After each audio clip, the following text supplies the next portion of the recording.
In this example, I'm going to edit my partition plat.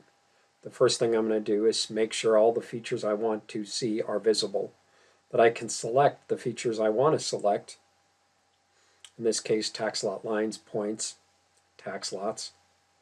I also want to edit taxlot lines, potentially points. And I want to snap to taxlot points, public land survey points, or public land survey lines, reference lines, and so forth. Once I've got my environment set up the way I want to do it, I'm going to zoom into my map or the area on the map that I want to edit. I'm going to bring up the Edit menu. And then I'm going to select Traverse to CoGo in the outer boundary of the Traverse. Setting it, my feature to be taxlot lines, because I wanted CoGo taxlot lines, not taxlots. And I'm then going to enter, using quadrant bearings, my lines.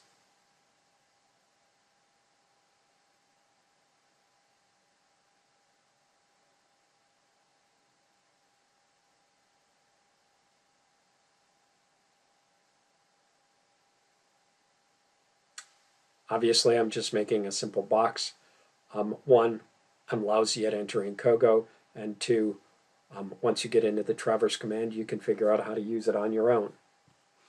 Basically, I'm just making a multi-segment rectangle.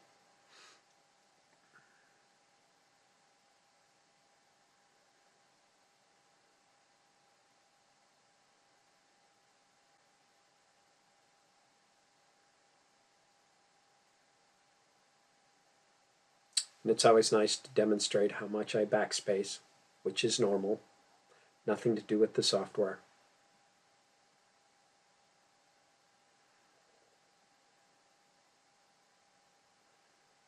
You'll also notice that this particular map is going in north, but my map, straight north or true north, and that my map has a grounded grid. I could have set my grounded grid rotation.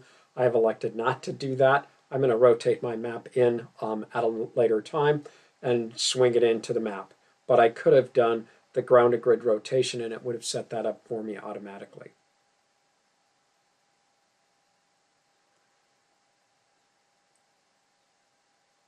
I'm going to enter in the last course, and what you can see is this is higher accuracy. My calculated area as a box is some 80,000 square feet.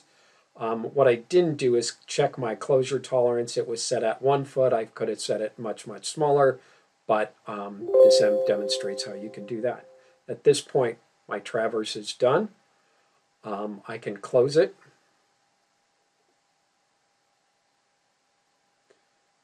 Hit the green box to accept it.